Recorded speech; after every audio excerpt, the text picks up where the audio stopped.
大家好，我係雲星子，佢係雲叔叔。好啦，呢條片我哋就係講下2026年嘅12生肖運程啦。今年咧就係屬馬、屬老鼠、屬牛、屬兔嘅朋友犯太歲嘅。咁但係呢4個犯太歲，其實有一個又唔係咁差嘅。咁嗰個係邊個咧？就係屬兔。當中工作運最好嘅就係屬兔，財運最好嘅咧就係屬雞。咁感情最易脫單嘅屬豬，但係健康最差、最需要注意嘅朋友咧就係屬。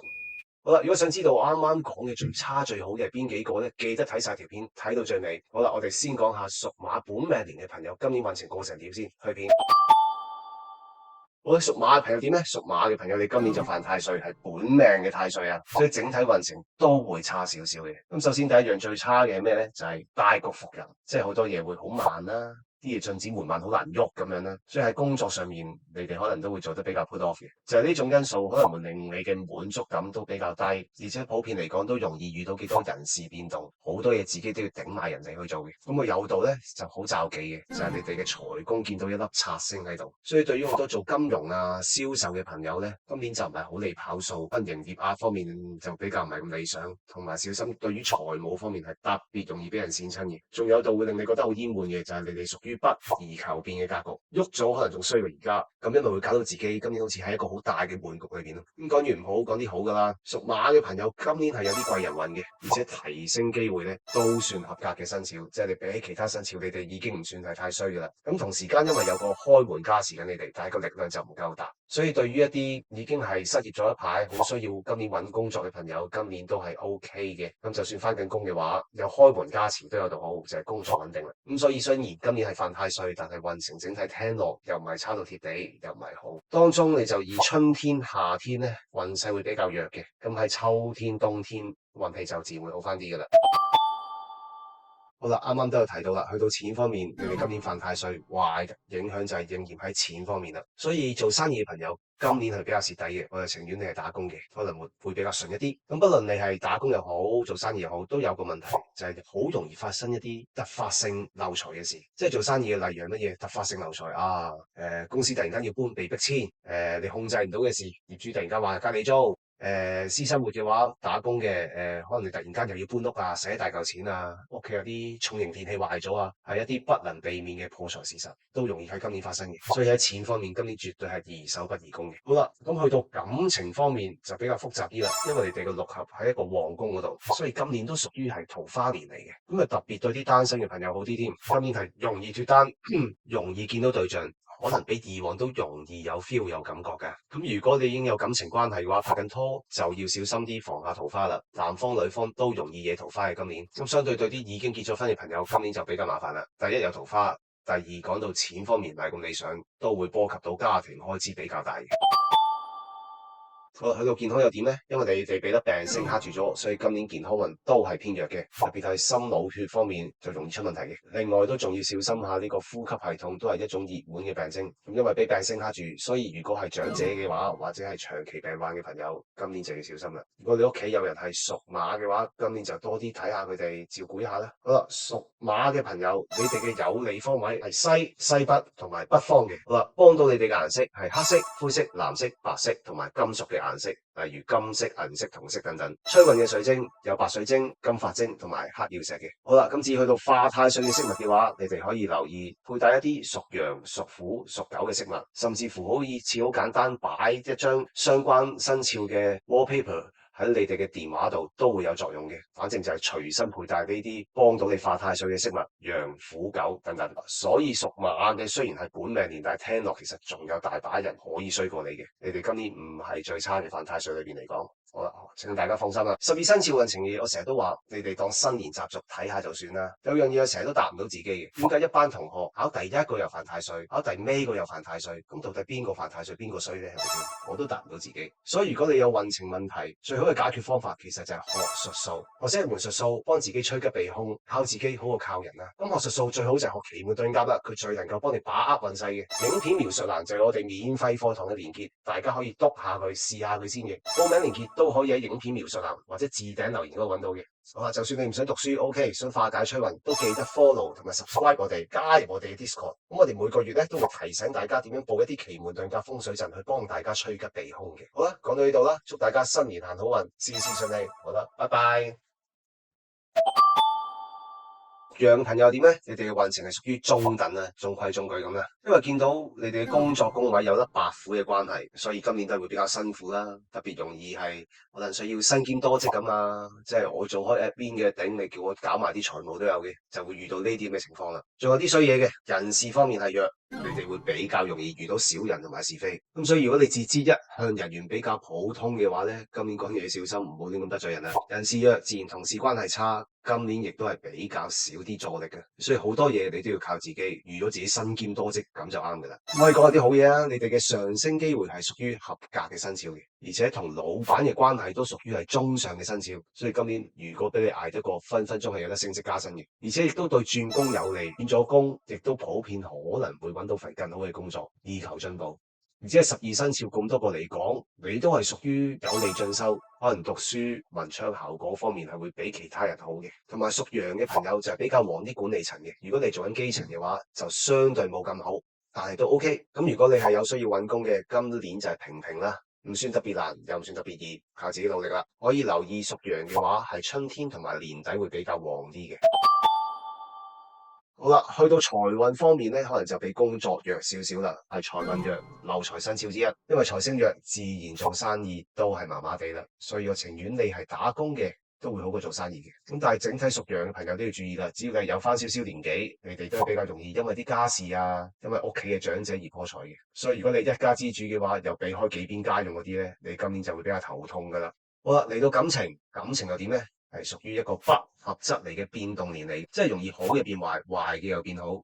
咁呢啲對邊個有數啊？就係單身嘅朋友啦，因為你容易有改變嘛。所以如果你單身嘅話，咪容易改變而家嘅生活，可能有拖拍，容易脫單。咁但係調翻轉，如果你拍緊拖嘅話，你就容易分手啊，容易有啲突如其來嘅突變，可能唔知會唔會有第三者出現咁樣。同時間，如果你感情穩定嘅話，其實不妨可以考慮下更進一步做啲人生大事，求下婚啊、結婚啊，甚至乎同居都得嘅，就迎嚟一啲變化，主動去變化出嚟。好啦，咁但係對於已婚嘅朋友嚟講咧，就冇咁差。已婚嘅話會比較穩定啲，都係多啲摩擦嘅啫。好啦，屬羊嘅朋友，你哋健康運係屬於中下啦。啱啱講其他嘢唔算好差，但係嚟到健康要小心啲啦。今年都係易病嘅，特別要需要注意呢個呼吸系統。羊嘅係容易因為工作病啊、操勞得滯受傷啊、生病咁樣嘅。所以如果你係做藍領工作嘅話咧，就更加不利啦。屬羊嘅話，如果你想行運嘅話，應該點做？你哋嘅有利方位係北位同埋東南位。有利嘅顏色係黑色、灰色同埋藍色，而催運嘅水晶都係啲黑曜石啊、海藍寶啊，多啲帶啲水晶可以幫你自己職場嘅。12生肖運程嘅嘢，我成日都話你哋當新年習俗睇下就算啦。有樣嘢我成日都答唔到自己嘅，點解一班同學考第一個又犯太歲，考第尾個又犯太歲？咁到底邊個犯太歲，邊個衰咧？係咪先？我都答唔到自己。所以如果你有運程問題，最好嘅解決方法其實就係學術數，學識一門術數，幫自己趨吉避凶，靠自己好過靠人啊。咁學術數最好就係學奇門遁甲啦，佢最能夠幫你把握運勢嘅。影片描述欄就係我哋免費課堂嘅連結，大家可以督下佢試下佢先嘅。報名連結都可以喺影片描述欄或者置頂留言嗰度揾到嘅。好啦，就算你唔想讀書 ，OK， 想化解催運，都記得 follow 同埋 subscribe 我哋，加入我哋嘅 Discord。咁我哋每個月咧都會提醒大家點樣報一啲奇門遁甲風水陣，去幫大家趨吉避凶嘅。好啦，講到呢度啦，祝大家新年行好運，事事順利。好啦，拜拜。你個屬馬騮嘅朋友，屬馬騮嘅話咧，今年運程比較複雜同埋極端嘅，因為你哋有開門嘅加持。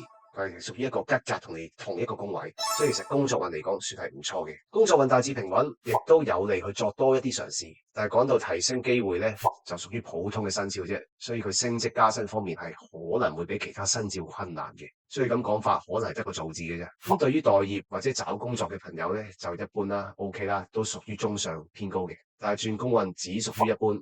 所以如果你係急於揾工跳槽求突破嘅話咧，今年可能就麻麻地啦，比較適宜穩中求勝嘅。咁啱啱講到點解會咁極端，就係因為你哋命宮都有粒賊星同你哋相沖，所以佢可能牽連到好多事嘅。咁但係因為有個唔錯嘅工作運根基啦，咁可能都係先發生啲好事，再發生啲衰嘢，即係好可能係表面嘅人事關係有啲上升，好多人幫你啦，但係之後嗰啲人可能會幫倒忙，連累咗你嘅。而且做管理層嘅馬騮咧，係會比較吃虧嘅，小心好容易見到啲辦事不力嘅手下俾佢哋跣親。所以你啲手下做嘢今年咧，你真係要睇緊啲啦。同埋啱啱講到好容易俾人呃、俾人跣嘅嘢咧，佢可能本身係匿得好埋嘅，當佢一出現嘅時候，就殺你個措手不及。即係本來呢單藥實食冇黐牙噶啦，我都做咗100次啦，但係點知就係101次咁樣出咗事。所以今年你做嘢係需要好小心，唔好咁娃娃信嘅。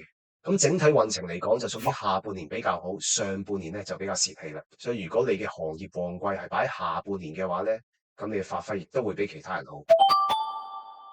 好啦，嚟到財運方面，屬馬騮嘅咧都算係比較平穩嘅，只要記得千祈唔好借錢俾人。今年因為有粒煞星喺度，你係好容易一去不回嘅，俾得出去就冇預咗有得收翻啦。咁呢啲嘢如果放喺啲做生意嘅朋友身上咧，就容易發酵得更加厲害嘅。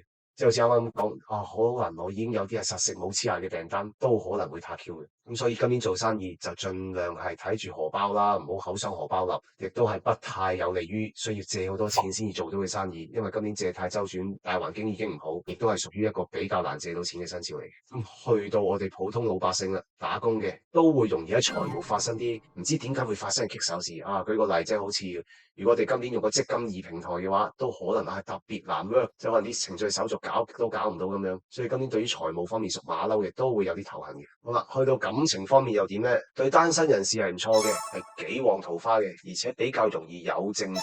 對於單身嘅男士嚟講係更加好嘅今年。咁如果係屬馬騮嘅女人咧就會弱啲啦，可能啲桃花就冇咁正緣，感覺比較花啲，唔係咁實。咁已經拍拖或者結咗婚嘅話都差唔多啦，都係努力維持，咁可能都會大致平穩咁度過嘅。咁對於拍緊拖或者結咗婚屬馬騮嘅女人嚟講係會穩定啲嘅。好啦，去到健康運又點呢？屬馬騮唔屬於太易病嘅生肖喎，所以健康運可以算係不俗。普遍嚟講要留意下比較血氣弱啦，啲心血問題啊，同埋腎水方面都會比較弱嘅。咁但係馬騮有個特徵就係，如果萬一病咗，個求醫過程可能唔係咁順嘅，即係可能醫生 book 極都 book 唔到啊，或者睇醫生睇幾個先睇得好啊。呢啲情況比較容易發生喺屬於屬馬騮嘅人身上。好啦，咁如果屬馬騮想行運嘅要點做呢？你哋嘅有利方位係北邊同埋東邊，有利嘅顏色係黑色、灰色、藍色同埋白色、銀色、銅色。催運嘅水晶你哋可以帶一啲黑曜石啊、海藍寶啊、白水晶啊、金髮晶等等都得嘅。咁如果啱啱講到工作方面比較難提升嘅話，又好想升職加薪嘅話，就記得留意我哋每個月嘅奇門遁甲風水陣啦。12生肖運程嘅嘢，我成日都話你哋當新年習俗睇下就算啦。有樣嘢成日都答唔到自己嘅，點解一班同學考第一個又犯太歲，考第尾個又犯太歲？咁到底邊個犯太歲，邊個衰呢？係咪先？我都答唔到自己。所以如果你有運程問題，最好嘅解決方法其實就係學術數，學識一門術數，幫自己趨吉避凶，靠自己好過靠人啦。咁學術數最好就係學奇門遁甲啦，佢最能夠幫你把握運勢嘅。影片描述欄就係我哋免費課堂嘅連結，大家可以督下佢試下佢先嘅。報名連結都可以喺影片描述欄或者置頂留言嗰度揾到嘅。好啦，就算你唔想讀書，OK，想化解催運，都記得 follow 同埋 subscribe 我哋，加入我哋嘅 Discord。咁我哋每個月咧都會提醒大家點樣報一啲奇門遁甲風水陣，去幫大家趨吉避凶嘅。好啦，講到呢度啦，祝大家新年行好運，事事順利。好啦，拜拜。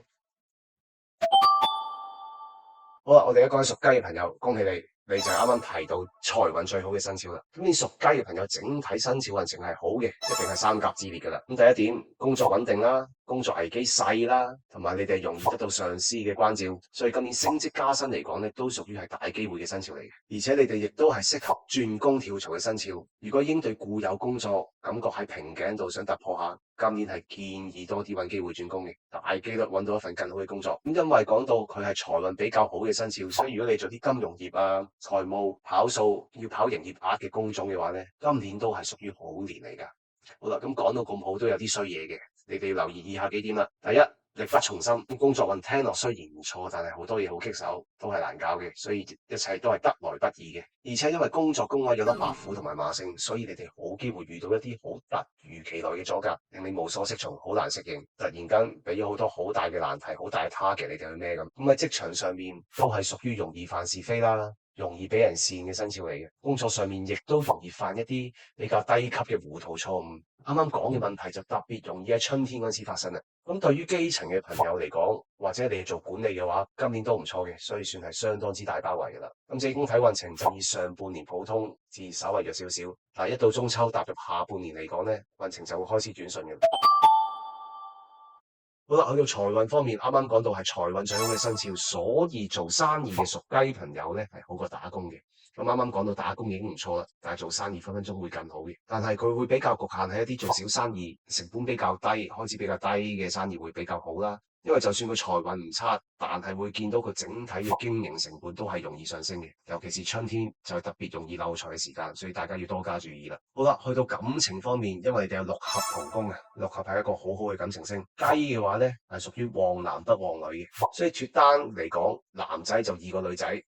走完，同埋有另一半嘅屬雞，今年都係容易鬧交，好多摩擦發生嘅。咁所以如果你係拍緊拖或者結咗婚嘅話，今年就要小心同另一半嘅關係啦。而且不論三種狀態，單身、拍拖或者結婚，今年難免都要小心有啲爛桃花嘅。好啦，健康運又點呢？還可以，算係唔錯。最容易出嘅就係筋骨同埋肝膽問題，而且今年對屬雞嘅老人家係特別弱嘅，所以屋企有屬雞嘅長者就要多啲照顧啦。咁整體嚟講，屬雞嘅咧都容易因公受傷嘅，所以對藍領工作者係不利嘅。屬雞嘅朋友想行運嘅話，就要留意東北方同埋西北方啦。有利顏色首選係黃米色得通嘅 colour。其次可以留意下白色、銀銅呢啲 metallic 嘅顏色。催運水晶方面，多啲帶呢個黃水晶、金髮晶同埋白水晶，都有增運作用嘅。12生肖運程嘅嘢，我成日都話你哋當新年習俗睇下就算啦。有樣嘢我成日都答唔到自己嘅，點解一班同學考第一個又犯太歲，考第尾個又犯太歲？咁到底邊個犯太歲，邊個衰呢？係咪先？我都答唔到自己。所以如果你有運程問題，最好嘅解決方法其實就係學術數，學識一門術數，幫自己趨吉避凶，靠自己好過靠人啊。咁學術數最好就係學奇門遁甲啦。佢最能夠幫你把握運勢嘅。影片描述欄就係我哋免費課堂嘅連結，大家可以篤下佢試下佢先嘅。報名連結都可以喺影片描述欄或者置頂留言嗰度揾到嘅。好啦，就算你唔想讀書，OK，想化解催運，都記得 follow 同埋 subscribe 我哋，加入我哋嘅 Discord。咁我哋每個月咧都會提醒大家點樣報一啲奇門遁甲風水陣去幫大家趨吉避凶嘅。好啦，講到呢度啦，祝大家新年行好運，事事順利。好啦，拜拜。好啦，屬狗嘅係合太歲，仲有佢就係啱啱提及工作運最好嘅生肖啦。屬狗嘅朋友今年工作運都係屬於理想嘅，因為你哋有奇門一個吉神直符生旺咗，所以佢屬於係工作運理想啦，都發揮機會嘅生肖嚟嘅，而且佢仲有到好特別容易得到老細關照。比其他生肖嚟講，升職加薪都算係平順嘅。咁因為有呢個直符幫你嘅關係，其實我建議今年屬狗嘅朋友做多啲層級突破嘅關係嘅嘢，即係多啲向上融合，同上級高層打好啲關係咁樣。所以今年咧，絕對係可以令你嘅仕途更加之順嘅一年。就睇你今年肯做幾多啦。而且普遍嚟講，你都係比較容易有更多嘅發揮機會，可能會俾人更委以重任嘅。今年係屬於能者多勞多得嘅一年。咁可能比較弱嘅咧，會係同事關係啦。嗱，樂觀啲諗，希望係啱啱講嗰啲好嘢發生晒，跟住係俾人妒忌你嘅。但係今年都要小心，有啲暗箭難防嘅感覺，硬係會俾人針對咁嘅衰樣。咁但係屬狗嘅都有個弱點嘅，就係可能轉職方面咧就比較弱啦。啱啱講嘅提升嘅嘢都係偏向留喺目前嘅工作比較多嘅，咁可能你喺今年之前而家做嘅公司一路都唔係咁順心嘅話咧，啱啱講嘅好處你相對自然就會弱啲啦。咁另一方面，狗嘅今年係屬於基層管理層，都係差不多，整體運程就以上半年比較弱，下半年比較好啦。咁同埋因為有代表工作嘅開門生旺你自己，咁所以就算你未有嘢做，啱啱講嘅好處都會發生，就係容易揾工啦。所以如果呢排失業嘅屬狗朋友嚟到馬年，你要加把勁啦。好啦，嚟到錢財又點呢？嗱，工作就好好，但係錢財就麻麻地啦，因為代表錢財嘅山落咗空亡，咁所以屬於財星力量弱，守財亦都比較困難嘅，咁自不然打工就好過做生意啦。咁而且屬狗嘅朋友就比較容易俾啲朋輩平輩劫財嘅，即係好可能你好容易俾你啲老友啊、兄弟姊妹啊、老表啊等等打你主意。做生意嘅話咧，就要小心俾啲合夥人困。退一步嘅就係有合作關係嘅人都可能自己喺錢方面會比較蝕底。咁另一方面，偏財都比較弱。所以有關投機性嘅嘢咧，各位同學都係要小心處理啦。我就唔係太建議玩啦。咁去到感情世界啦，屬狗嘅朋友係有桃花星嘅，所以對於單身嘅朋友係比較有利。不論男女，你哋今年都係有脫單機會嘅。係對啲拍緊拖、結咗婚嘅就唔好啦。有桃花星，自然容易有啲異性問題啊，有啲異性方面嘅誤會發生。所以連帶今年喺感情上面嘅相處都會弱啲。萬一你成日俾你嘅另一半爆炸嘅話，就勸喻大家多啲揾人傾訴下，因為你哋嘅夫妻宮裏邊有個道門嘅關係，道門喺奇門遁甲就代表住收藏，咁但係佢又擊咗刑喎，咁所以如果你唔揾人傾訴下，釋放一下，屈晒自己度咧，就盞令自己爆炸嘅啫。好啦，去到健康運啦，屬狗嘅咧就係屬於同粒病星、彗星相沖，所以今年啲健康運都唔多老禮嘅。你特別需要注意精神方面嘅健康，所以啱啱喺感情方面都有提過大家啦。有啲咩嘢就冇自己屈住屈住啦。連帶你哋亦都要需要注意啲肝膽同埋骨科問題嘅。啱啱講到健康嘅問題，就係特別容易喺熱天、夏天嘅時候出事啦。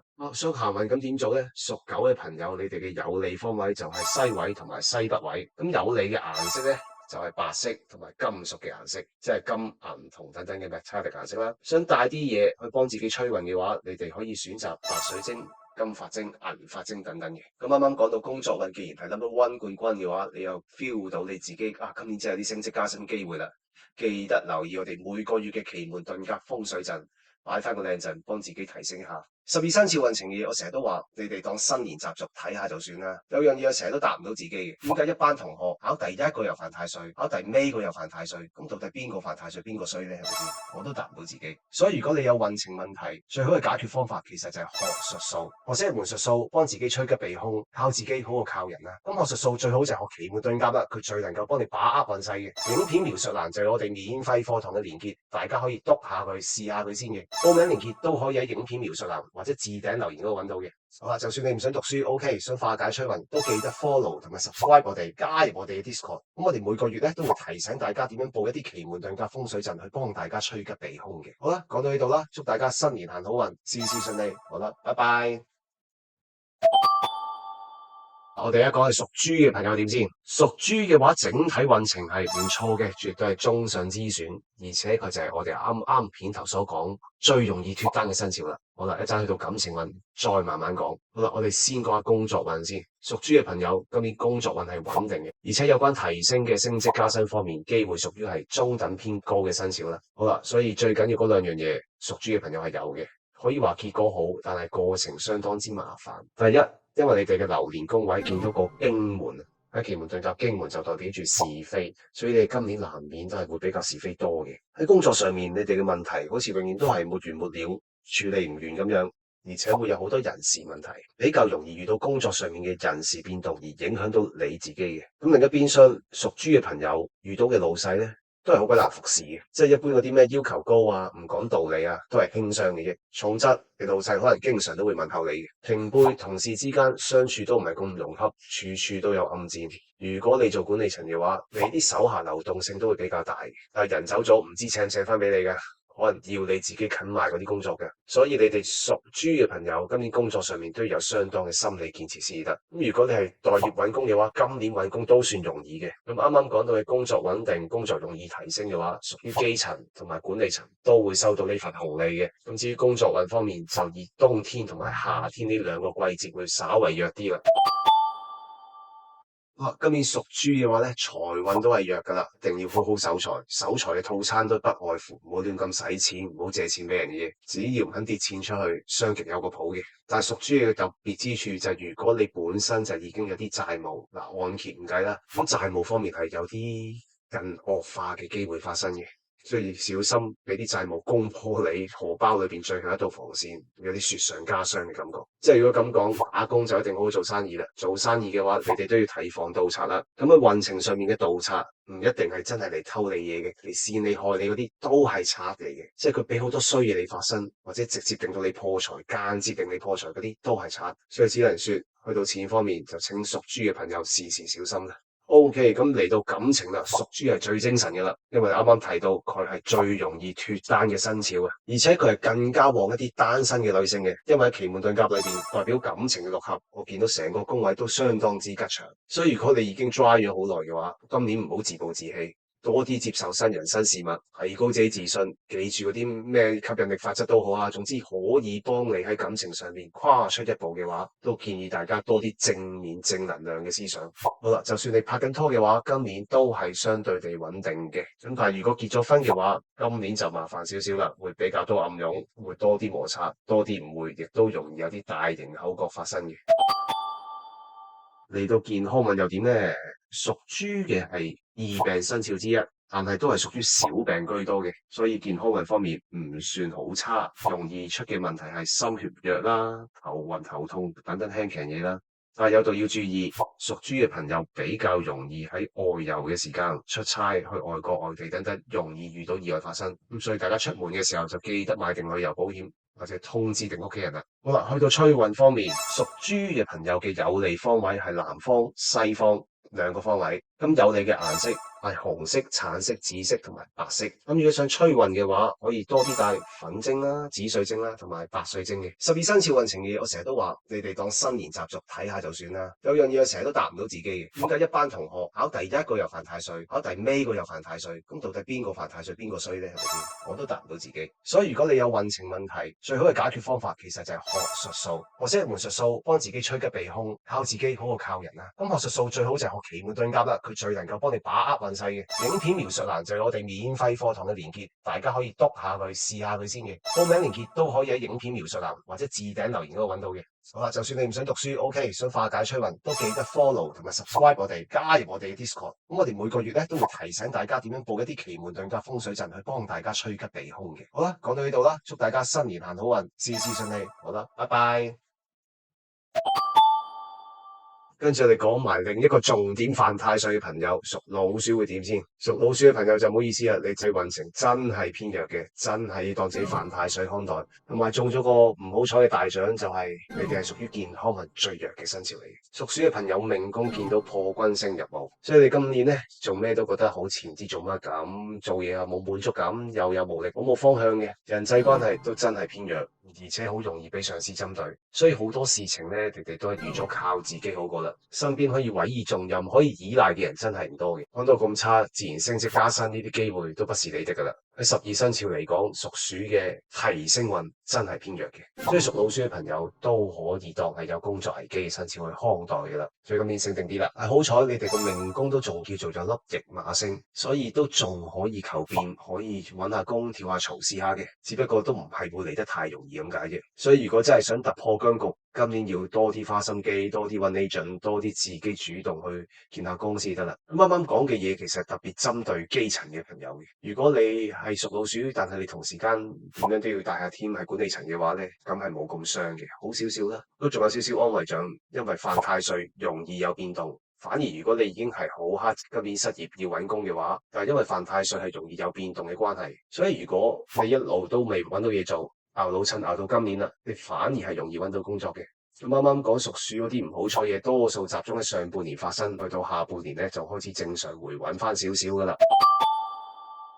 屬鼠嘅財運又點呢？好啦，代表隨嘅山門入咗墓，所以都唔係咁精神嘅啫。今年你犯太歲都係屬於容易漏財嘅生肖。如果啱啱講打工工作運已經唔精神嘅話，你做生意都唔好得幾多，甚至乎仲弱少少添。所以今年都係生意比較弱，開源困難，都係要節流打防守戰嘅啦。如果你上年已經感覺到有問題，唔多精神嘅話，其實今年都好難有好轉嘅啦。所以如果你需要借錢啊、搵銀行啊，就記得做多啲準備功夫啦。咁情又點呢？屬老鼠嘅狗係有桃花星嘅，咁所以如果你單身嘅話，今年都容易啲脫單，容易啲搵到男女朋友。咁但係如果拍緊拖或者結咗婚嘅話咧，就麻麻地啦，因為同另一半相沖，今年都係成日嘈吵，好多摩擦。有冇分離星象係有嘅，所以調翻轉，如果你哋係經常係分開異地嘅話咧，咁樣反而今年就唔算太大問題嘅。同埋屬鼠呢個生肖係特別容易因為錢而鬧感情矛盾嘅，呢方面你要注意一下啦。好啦，屬鼠嘅朋友就係銳星見刑，咁代表咩咧？健康嘅話，呢個係一個好差嘅現象，所以你係12生肖中健康運最差嗰個。容易出嘅問題咩？精神健康啦，消化系統啦。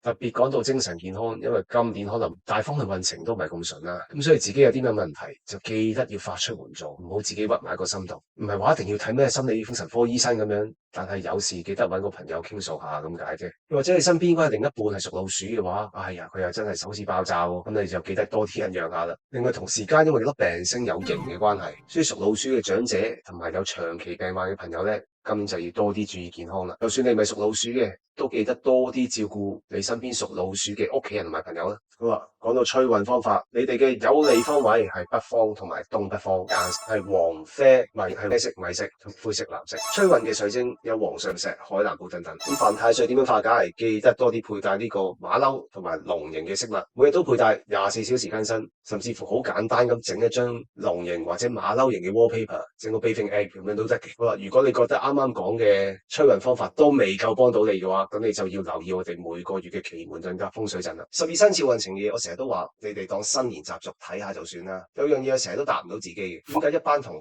考第一個又犯太歲，考第尾個又犯太歲？咁到底邊個犯太歲，邊個衰呢？係咪先？我都答唔到自己。所以如果你有運程問題，最好嘅解決方法其實就係學術數，學識一門術數，幫自己趨吉避凶，靠自己好過靠人啦。咁學術數最好就係學奇門遁甲啦，佢最能夠幫你把握運勢嘅。影片描述欄就係我哋免費課堂嘅連結，大家可以篤下佢試下佢先嘅。報名連結都可以喺影片描述欄或者置頂留言嗰度揾到嘅。好啦，就算你唔想讀書，OK，想化解催運，都記得 follow 同埋 subscribe 我哋，加入我哋嘅 Discord。咁我哋每個月咧都會提醒大家點樣報一啲奇門遁甲風水陣去幫大家趨吉避凶嘅。好啦，講到呢度啦，祝大家新年行好運，事事順利。好啦，拜拜。屬牛嘅朋友，唔好意思啦，你哋今年真係犯太歲啦，工作運最差嘅，我睇就係屬牛嘅朋友啦。所以今年屬牛嘅話，整體運程係唔順嘅，因為你哋犯咗個叫做火入天來嘅格局，特別就同工作黐埋一齊，所以工作上面咧，你哋就好容易犯是非嘅，而且當啲是非咁嚴重，就特別容易發生一啲俾人呃、俾人騙、俾人害嘅事。最慘嗰個就係你最親愛嘅上司，咁上司關係差，升職加薪都係問水啲嗰個生肖啦。總之屬牛嘅話咧，就好容易俾層次高過你上司或者頂頭上司對付啊、整蠱啊、連累，所以工作上面人事都係偏差，而且變動非常之多，會令你覺得幾難適應嘅今年。所以綜合啱啱所講嘅嘢，屬牛嘅朋友算係工作危機都幾大嘅生肖啦。咁有冇啲好嘢可以講下？我可以話有少少貴人運啦。希望喺危急嘅情況之下，可以有個人出嚟扶你一把咁樣。另外有個安慰獎就係講到咁差啦，咁轉唔轉到工啊？我覺得可以嘅，轉到嘅話係可以脫離境嘅。但係轉工嘅時間，我會比較建議喺年中之後咯。同埋如果你係失業，今年想揾工嘅話，好似啱咁講，工作運最差，自然揾工都唔容易啦。啱啱講屬牛嗰啲衰嘢都會應驗喺中層管理層方面嘅，甚至乎會比基層更差。所以如果你係夾心階層嘅話呢，今年你真係要小心啲啦。我都無謂講幾時好幾時壞啦，全年嘅運程都係比較起，所以呢個都係會點解定性屬牛係工作運比較差嘅生肖。好啦，咁工作唔好，去到財運又點呢？咁相對之下，財運比工作運好啲，算太弱，所以做生意會比打工好少。今年生意運都係談不上好，甚至乎可能會有啲盈利倒退嘅局面出現嘅。但係佢又唔似好空，所以未必好死得人住。但係點都好，最好都係預多啲錢應急啦。咁不論你係咩角色都好，今年屬牛都係好容易因為感情啦，同埋屋企人破財嘅。所以就算你唔係做生意嘅話，都要預啲錢應急啦。好啦，嚟到感情，屬牛嘅見到有粒桃花星入咗夫妻宮嘅，所以不論你係單身定係有另一半，都會比較多干擾，都會比較多桃花嘅。但係呢啲桃花睇落都係好似比較難，比較無水情緣。所以如果你對另一半都叫滿意嘅話，好地相處落去啦，唔好搞咁多嘢啦。如果你係單身嘅話，啲桃花冇水少少都唔拘嘅，可以嘗試拍下拖，但係就唔好期望會太穩定啦。好啦，咁去到健康運嚟講，我就見到佢粒病星同個經門係同宮嘅，咁意味住啲咩呢？就係會呼吸系統弱啲啊，容易啲頭暈。而健康運喺12生肖嚟講，又未好似工作咁差，但係都係中下啦。今年整體嚟講，都係個人能量差啲嘅啦。好啦，想行好運有咩方法？你哋嘅有利方位係東北、北同埋東南方，咁而有青色、綠色同埋黑色、灰色、藍色嘅，所以你哋應該帶多啲幽靈水晶、黑曜石同埋海藍寶。咁如果你化太歲，係應該帶咩飾物呢？應該帶蛇形同埋雞形嘅飾物嘅。我每日都帶24小時更新，咁就可以幫你化太歲噶啦。犯太歲嘅朋友，我都幾建議你哋每個月都要留意下我教大家放嘅奇門遁甲風水陣，去幫自己趨吉避凶一下。feel 到自己邊一犯唔掂就做邊犯。12生肖運程嘅嘢，我成日都話你哋當新年習俗睇下就算啦。有樣嘢我成日都答唔到自己嘅，點解一班同學考第一個又犯太歲，考第尾個又犯太歲？咁到底邊個犯太歲，邊個衰呢？係咪先？我都答唔到自己。所以如果你有運程問題，最好嘅解決方法其實就係學術數，學識一門術數，幫自己趨吉避凶，靠自己好過靠人啦。咁學術數最好就係學奇門遁甲啦，佢最能夠幫你把握運勢嘅。影片描述欄就係我哋免費課堂嘅連結，大家可以篤下佢試下佢先嘅。報名連結都可以喺影片描述欄或者置頂留言嗰度揾到嘅。好啦，就算你唔想讀書，OK，想化解催運，都記得 follow 同埋 subscribe 我哋，加入我哋嘅 Discord。咁我哋每個月咧都會提醒大家點樣報一啲奇門遁甲風水陣去幫大家趨吉避凶嘅。好啦，講到呢度啦，祝大家新年行好運，事事順利。好啦，拜拜。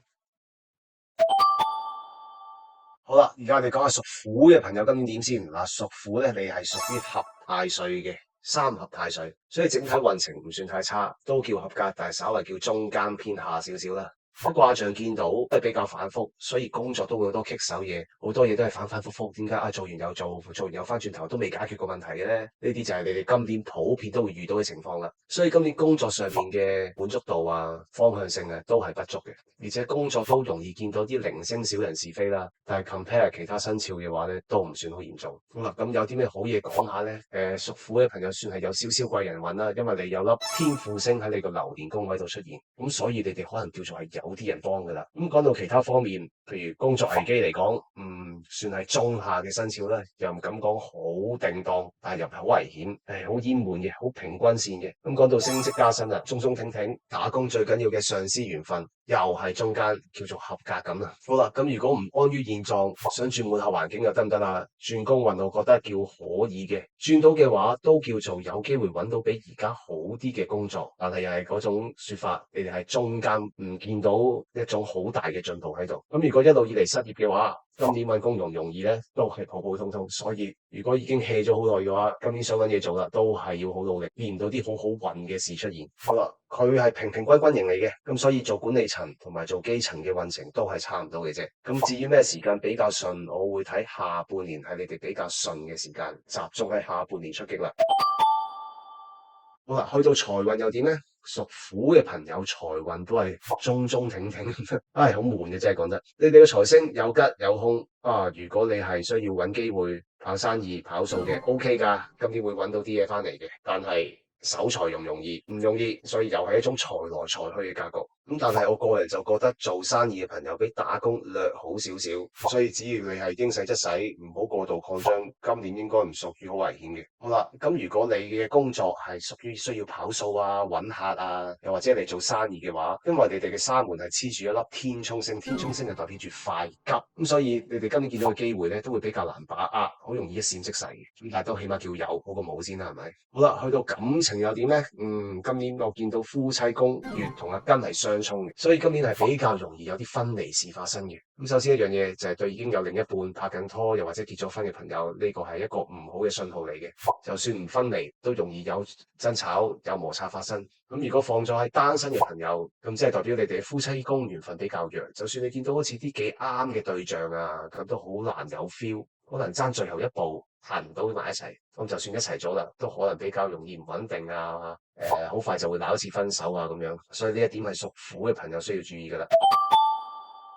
好啦，至於健康運都係叫合格嘅，所以點解話佢係平均型就係咁解啦。講咗咁耐，你都聽唔到我講啲好差又或者好好嘅嘢。嚟到健康運，咁你哋係要小心呢個筋骨、腎水同埋生殖泌尿系統嘅。咁另外有一點要提下大家，就係屬虎嘅朋友係特別不利呢個駕駛人士。咁即係咩意思咧？如果你有揸車，你有車嘅話，今年可能比較容易要整車啊、壞車啊。個人運程稍為差啲嘅朋友咧，仲要小心容易有交通意外呢件事發生嘅。所以如果你去到人生路不熟，如果你諗住去個旅行、去個 road trip 咁樣嗰啲咧，就記得一定要買好保險啦。好啦，咁啊點樣可以幫屬虎嘅朋友揸運氣咧？首先講下你哋有利方位啊，係西南位、西位同埋西北位。有利嘅顏色係啡色、黃色同埋米色，白色都 OK。好啦，咁有啲咩飾物可以幫你哋增強運程嘅咧？就係黃水晶、金髮晶同埋呢個白水晶嘅。12生肖運程嘅嘢，我成日都話你哋當新年習俗睇下就算啦。有樣嘢我成日都答唔到自己嘅，點解一班同學考第一個又犯太歲，考第尾個又犯太歲？咁到底邊個犯太歲，邊個衰咧？係咪先？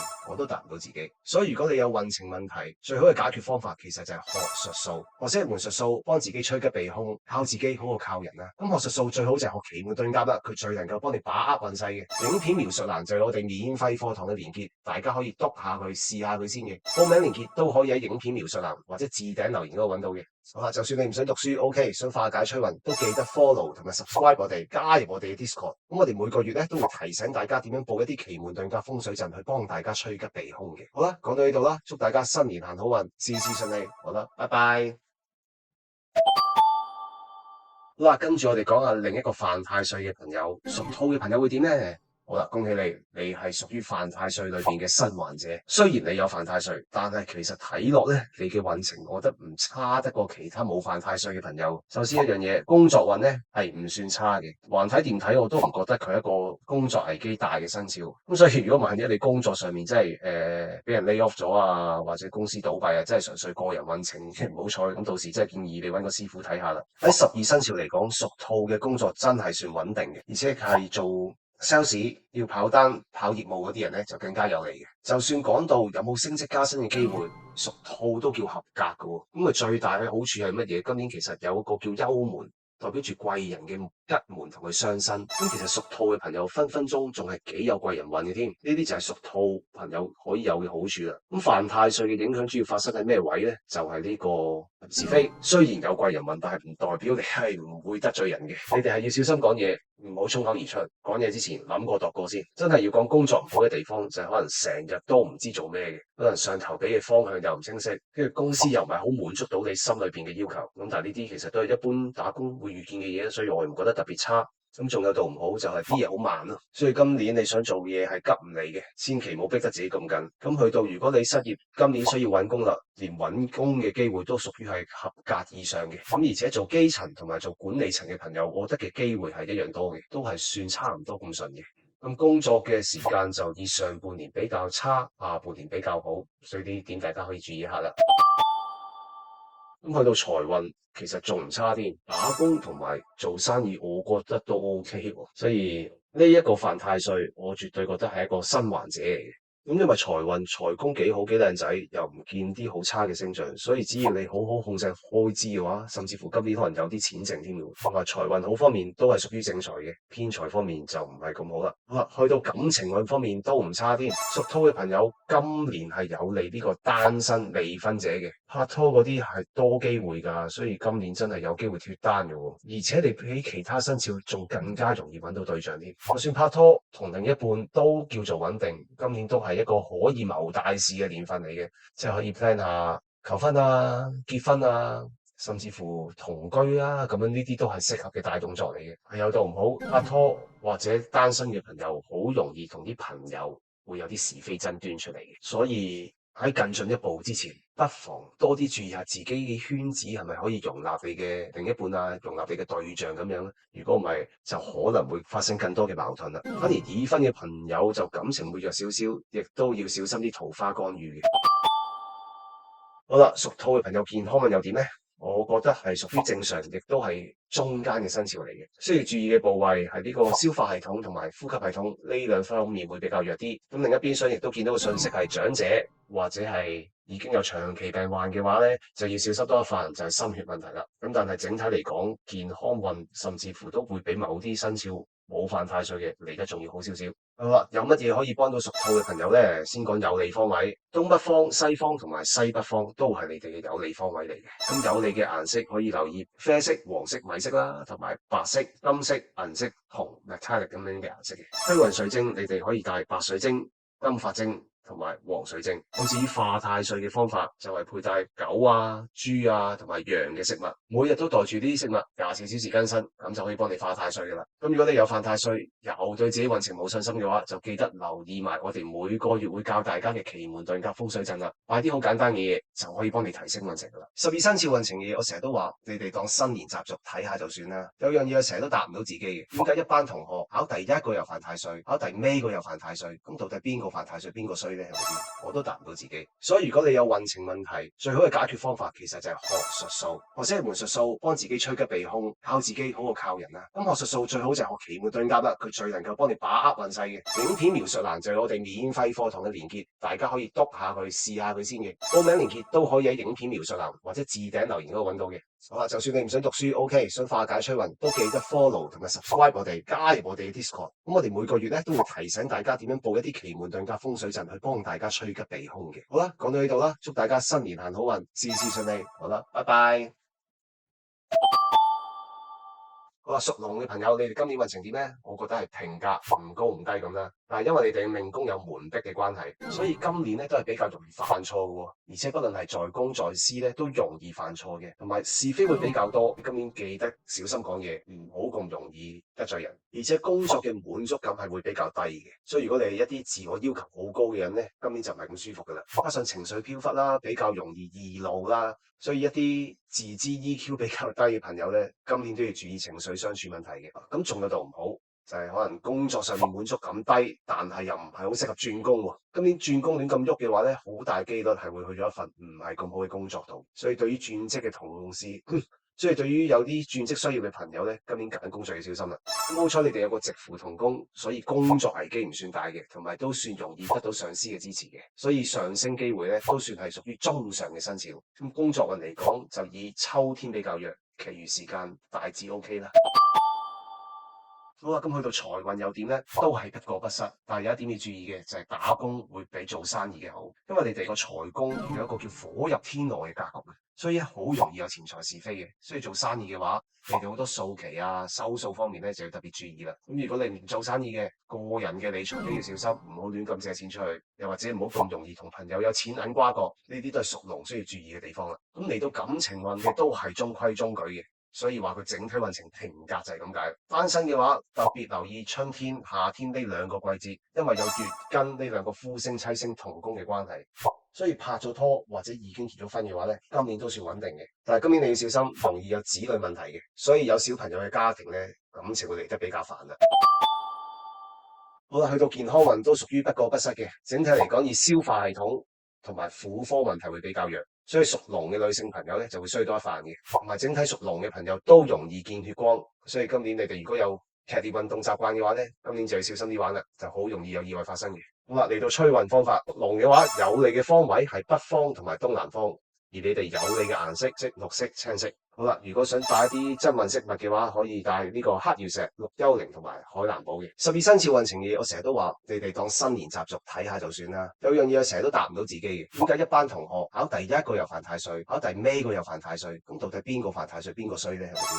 我都答唔到自己。所以如果你有運程問題，最好嘅解決方法其實就係學術數，學識一門術數，幫自己趨吉避凶，靠自己好過靠人啦。咁學術數最好就係學奇門遁甲啦，佢最能夠幫你把握運勢嘅。影片描述欄就有我哋免費課堂嘅連結，大家可以督下佢試下佢先嘅。報名連結都可以喺影片描述欄或者置頂留言嗰度揾到嘅。好啦，就算你唔想讀書 ，OK， 想化解催運，都記得 follow 同埋 subscribe 我哋，加入我哋嘅 Discord。咁我哋每個月咧都會提醒大家點樣佈一啲奇門遁甲風水陣去幫大家趨吉避凶嘅。好啦，講到呢度啦，祝大家新年行好運，事事順利。好啦，拜拜。好啦，嚟到屬蛇嘅朋友點呢？整體運程都係弱嘅，真係需要防守嘅。今年你直頭可以當自己係犯太歲咁衰嘅。首先第一件事，喺你哋嘅命宮見到一個好強嘅賊星，咁當你有強賊星嘅時候，就衰乜咧？就係容易俾人呃。所以不論你在公在私、翻工或者私生活上面，都要小心有人打你主意。而且呢個賊星係黐住你粒驛馬星嘅，所以你今年係唔適宜主動求變，唔好轉工啊。甚至乎最好都冇搬屋，一動則亂。你就好容易有一啲衰嘢破事發生嘅，而且是非比較多，係好容易有一種含冤嘅感覺，即係無啦啦做咩得罪咗個人，佢係咁講你啊，咁樣嗰啲衰嘢，好容易喺你今年度發生，連帶亦都會影響到你嘅人事關係，所以工作方面都唔好旨意有人幫你啦，或者有人好主動幫你嘅時候，你都要好小心處理嘅。老闆緣分就屬於中下啦，所以今年你想升職嘅話咧，都唔係容易，佢都係屬於中間偏低少少嘅生肖咁啦。咁講到工作危機有冇咧？我覺得係有少少嘅，所以乜嘢都唔係太順嘅。工作方面最好做乜嘢咧？因為你有粒天賦星嘅加持，所以今年屬蛇嘅朋友可以多啲留意進修。運氣唔好咪增值下自己，等自己運氣好嘅時候咪乘勝追擊咯。咁幾時好幾時唔好就冇乜分別啦，因為今年你全年都係比較高低起伏不定嘅。如果係失業需要揾工嘅朋友，今年都係一般啦，唔屬於太容易。好似啱啱講到有粒賊星喺度，唔小心有啲空歡喜發生。哎呀，好似 interview 好似似樣咯，但臨門一腳都有機會撻 Q 嘅。命宮見賊星呢間嘢係大鑊嘅。咁當你嗰粒賊星係波及咗你個命宮嘅話咧，牽連甚廣嘅，所以連帶財運都唔係咁好啦。咁又好忌借錢同埋放債嘅。咁講到咁，我就覺得打工嘅起碼好過做生意嚟。做生意有賊星，件事係可以發酵得比較勁嘅。所以衰嘅嘢我都冇謂多講啦。講到咁，大家應該會醒水噶啦。可以提多大家一點就係秋天同埋春天係比較容易破財嘅。咁呢時間大家小心啲，唔好亂咁花錢啦。好啦，咁感情方面要點呢？命宮有賊星，自然要小心騙子俾人呃啦。所以單身嘅要大眼識人。而家好興玩手機 app 嘅話，特別小心，容易遇到騙子，小心跌入網騙啊！一般嚟講，今年屬蛇嘅朋友都係比較容易招到壞桃花嘅。單身係有桃花，但係比較難。如果講到咁啦，都知道對於已婚同埋拍拖嘅話咧，都唔算太有利嘅，要小心啲異性問題啦。我建議大家都係做好自己，冇乜事就唔好搞咁多嘢啦。好，去到健康運又點呢？健康運都係一般嘅，但係又唔算好嚴重。今年易有小病咧，因為你黐住咗粒病星，黐住病星嘅時候，你就係比較容易生病嘅生肖嚟嘅。咁屬蛇嘅話，比較容易出嘅身體問題就係呼吸系統啦，同埋筋骨方面都要小心嘅。好啦，咁嚟到催運方面又點呢？好啦，你哋嘅有利方位係西邊同埋東邊。有利嘅顏色係白色啦、金銀銅色啦，即係啲 metallic 嘅顏色啦，同埋綠色、青色嘅。想幫自己帶啲催運飾物嘅話，可以多啲帶白水晶、金髮晶同埋綠幽靈嘅水晶嘅。咁如果你係相信呢個生肖運程嘅話，又對自己運程聽落比較擔心，咁我建議你快啲加入我哋 Discord，每個月擺下奇門風水陣，可以幫自己催吉避凶嘅。12生肖運程嘅嘢，我成日都話你哋當新年習俗睇下就算啦。有樣嘢我成日都答唔到自己嘅，點解一班同學考第一個又犯太歲，考第尾個又犯太歲？咁到底邊個犯太歲，邊個衰呢？係咪先？我都答唔到自己。所以如果你有運程問題，最好嘅解決方法其實就係學術數，學識一門術數，幫自己催吉避凶，靠自己好過靠人啦。咁學術數最好就係學奇門遁甲啦，佢最能夠幫你把握運勢嘅。影片描述欄就係我哋免費課堂嘅連結，大家可以篤下佢，試下佢先嘅。報名連結都可以喺影片描述欄或者置頂留言嗰度揾到嘅。好啦，就算你唔使讀書 ，OK，想化解催運，都記得 follow 同埋 subscribe 我哋，加入我哋嘅 Discord。咁我哋每個月咧都會提醒大家點樣報一啲奇門遁甲風水陣，去幫大家催吉避凶嘅。好啦，講到呢度啦，祝大家新年行好運，事事順利。好啦，拜拜。